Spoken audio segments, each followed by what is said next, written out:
Wisdom, the final frontier to true knowledge.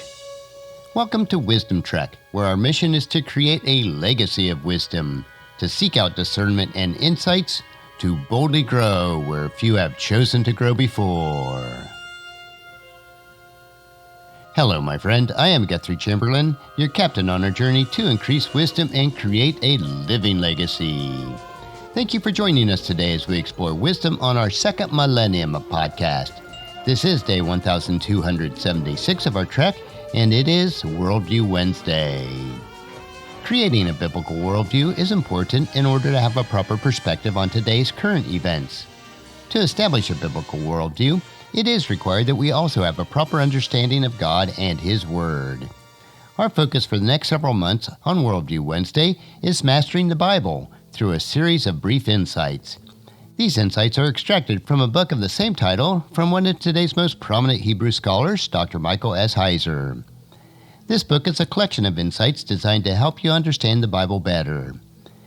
When we let the Bible be what it is, we can understand it as the original readers did and as the original writers intended. Each week we will explore two additional insights. So today's lesson will be Mastering the Bible, Writers Used Translations. And our first insight for today, which is insight number 21, is the biblical writers used translations of the Bible. Dr. Heiser shares his own experience as a Bible teacher. He says, "When I was teaching full-time, I'd occasionally hear students lament having to read the Bible in translation. Some would even wonder if they could trust their translations. I would tell the students they need not worry about the issue since biblical writers also used them." Dr. Heiser was speaking primarily about how the New Testament writers quote the Old Testament. The New Testament was written in Greek. The Old Testament was written primarily in Hebrew, with a few portions written in Aramaic. When New Testament writers quote the Old Testament, they usually use something called the Septuagint, which was the ancient Greek translation of the Hebrew Old Testament.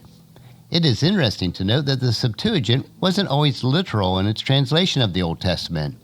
That didn't bother the New Testament writers. For example, a fairly literal rendering of Amos chapter 9 verses 11 and 12 reads like this: "In that day I will restore the fallen house of David. I will repair its damaged walls. From the ruins I will rebuild it and restore its former glory.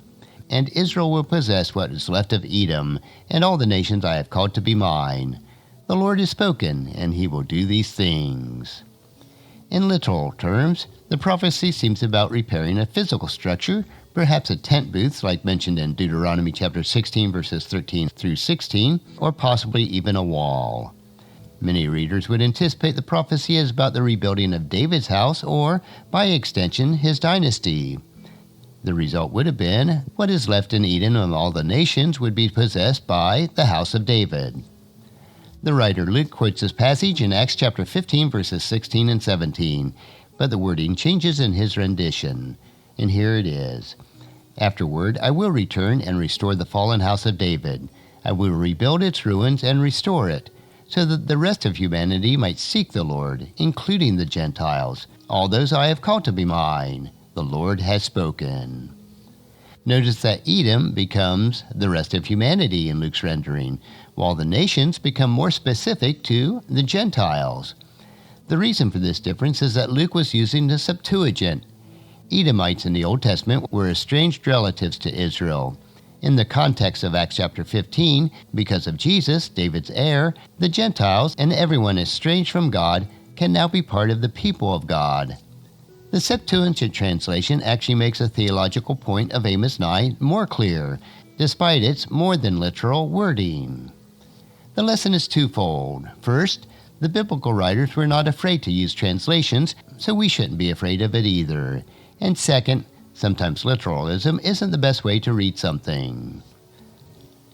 Now let's move on to insight number 22, which is the creation stories target the beliefs of other ancient religions. Even people who have never read the Bible know that it talks about the creation of the world. They have heard of Genesis 1 chapter 1. In the beginning, God created the heavens and the earth. Because of our cultural climate, though, these verses and even the idea is controversial, to say the least. Our culture is the product of 17th century Enlightenment and the progress of science since then. Particularly, with respect to the rise of Darwin's theory of evolution, none of this was in the minds of the biblical writers. The creation story of the Bible don't aim to articulate modern scientific theories. By definition, they couldn't, since they come from a pre-modern era. God wasn't dispensing advanced knowledge either, since no one who received the Bible prior to the modern period would not have understood it. The whole enterprise of inspiration was aimed at bringing people's truth that they could understand, not transmitting cryptic knowledge to an intellectual elite. The creation stories were designed to teach crucial theological ideas. They were deliberately written in ways to take shots at foreign gods and their alleged created powers. This effort is largely lost on us, since most of what's going on in the text can only be discerned by people who read Hebrew and, just as importantly, people who shared the same worldview of the writers. What's happening in Genesis 1 would have been obvious to anyone familiar with the competing creation stories of ancient Egypt, Babylon, and Canaan. For example, Genesis chapter 1 verses 1 through 3, which identifies God as the creator, follows the grammar, syntax, and themes of the Babylonian tales known as Enuma Elish, in which Marduk orders creation. The reference to the deep draws on Canaanite beliefs about the ordering of the world from its primeval waters. The same is true for creation passages outside of Genesis.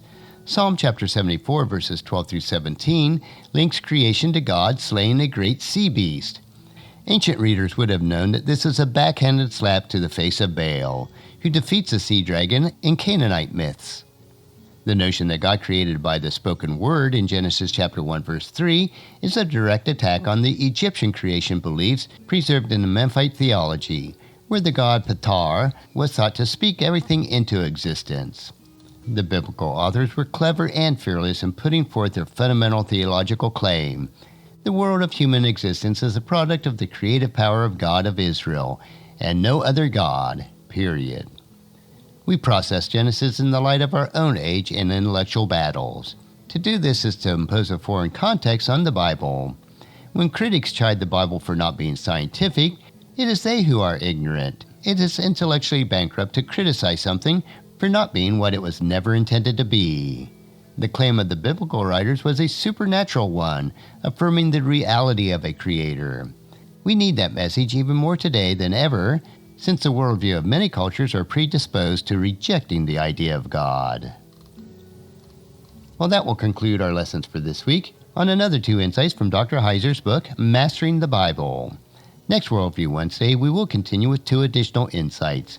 I believe that you'll find each Worldview Wednesday an interesting topic to consider as we build our biblical worldview. Tomorrow we will continue with our 3-minute humor nugget that will provide you with a bit of cheer, which will help you to lighten up and live a rich and satisfying life. So encourage your friends and family to join us, and then come along with us tomorrow for another day of Wisdom Trek, Creating a Legacy. If you'd like to listen to any of the past 1,275 treks or read the Wisdom Journal, they are all available at wisdom-trek.com. And I encourage you to subscribe to Wisdom Trek on your favorite podcast player so that each day's trek will be downloaded to you automatically. And thank you so much for allowing me to be your guide, your mentor. But most importantly, I am your friend as I serve you through the Wisdom Trek podcast and journal each day. And as we take this trek of life together, let us always live abundantly, love unconditionally, listen intentionally, learn continuously, lend to others generously, lead with integrity, and then leave a living legacy each day. I am Guthrie Chamberlain, reminding you to keep moving forward, enjoy your journey, and then create a great day every day. See you tomorrow.